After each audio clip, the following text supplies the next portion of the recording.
বিশ্বকাপ ফুটবল খেলা শুরু হবে। এই খেলাকে কেন্দ্র করে আমাদের সমাজে ব্যাপক উন্মাদনা দেখা যায়।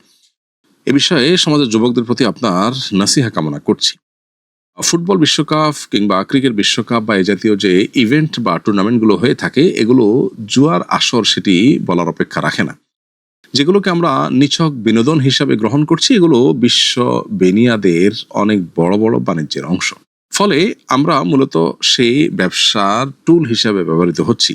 আমাদেরকে ইসলামী শরিয়া সুস্থভাবে বেঁচে থাকার প্রয়োজনে বিনোদনের বহু পথ, বহু উপায় রেখেছে, সেগুলো আমাদের অবলম্বন করা উচিত।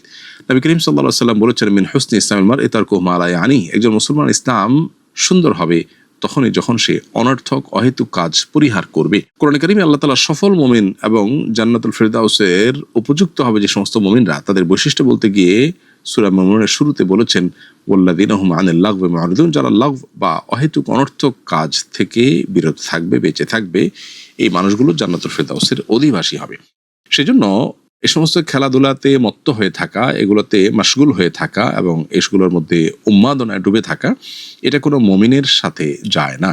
একজন মুমিন যিনি আখিরাতে বিশ্বাসী হবেন, একজন ইমানদার যিনি জান্নাত জাহান্নামে বিশ্বাসী হবেন, তার কাছে জীবনের প্রতিটা মুহূর্ত গুরুত্বপূর্ণ। তিনি সময় নষ্ট করতে পারেন না এভাবে। অন্তত বিনোদনের নামে আরেকজন খেলাধুলা করবে, সেখানে তার লাভ লস নিহিত আছে, এটার পেছনে বহু জুয়া, বহু হারাম বিষয় জড়িত আছে। এই খেলা দেখতে গিয়ে পর্দায় আপনাকে চোখের জেনায় লিপ্ত হতেই হবে, সেটা থেকে বেঁচে থাকার কোনো উপায় নেই। আপনি ইচ্ছাকৃত গুনাহে লিপ্ত হচ্ছেন প্ল্যান করে, আপনি জানেন এদিকে তাকালেই গুনাহ হবে, সেদিকে আপনি তাকাচ্ছেন, অথচ সেদিকে না তাকিয়ে আপনি পারেন। তো এই কাজটি সন্দেহাতীতভাবে নাজায়েজ এবং গুনাহের কথা, এটি বলার অপেক্ষা রাখে না। যে পরিমাণ কর্মঘণ্টা এর ফলে নষ্ট হয়, যে পরিমাণ জুয়ার আসর এখানে বসে, এটা বিশ্ববাসীর জন্য সার্বিক বিচারে ক্ষতিকর, শুধুমাত্র ধর্মীয় বিচারে নয়। অনলাইন অফলাইনে যে পরিমাণে মারামারি হয়, হানাহানি হয়, যে পরিমাণে আপনার রেষারেষি হয়, এমনিতে আমাদের সমাজে ধর্মীয়, রাজনৈতিক নানা কারণে ভেদাভেদের অভাব নেই। আবার খেলাকে ঘিরে আমরা বিভিন্ন দেশের অনুসারী হয়ে ভাগ হয়ে আপনার গন্ডগোল ফাসাদ হতে পর্যন্ত দেখা যায়।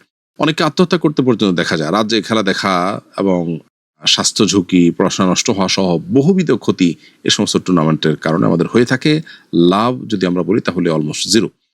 পরিবার এবং বন্ধু মহলে সম্পর্ক পর্যন্ত এগুলোর কারণে নষ্ট হয়। এই জন্য বিশ্বকাপ ফুটবল হোক, ক্রিকেট হোক বা এই জাতীয় ইভেন্ট হোক, এগুলোকে অ্যাভয়েড করার বা এগুলোকে পরিত্যাগ করার এই জন্য মানসিকতা আমাদের মধ্যে তৈরি করতে হবে। এবং একজন ইমানদার তার জীবনের প্রতিটা মুহূর্তকে অর্থবহ করবার চেষ্টা করবেন। তিনি অনর্থক কাজে তার জীবন যৌবন সময় নষ্ট করবেন না, কারণ এগুলো সবগুলোর জন্য আল্লাহর কাছে জবাব দিয়ে আমাদের করতে হবে, আমাদের জীবন কি আমরা কাটিয়েছি সেজন্য।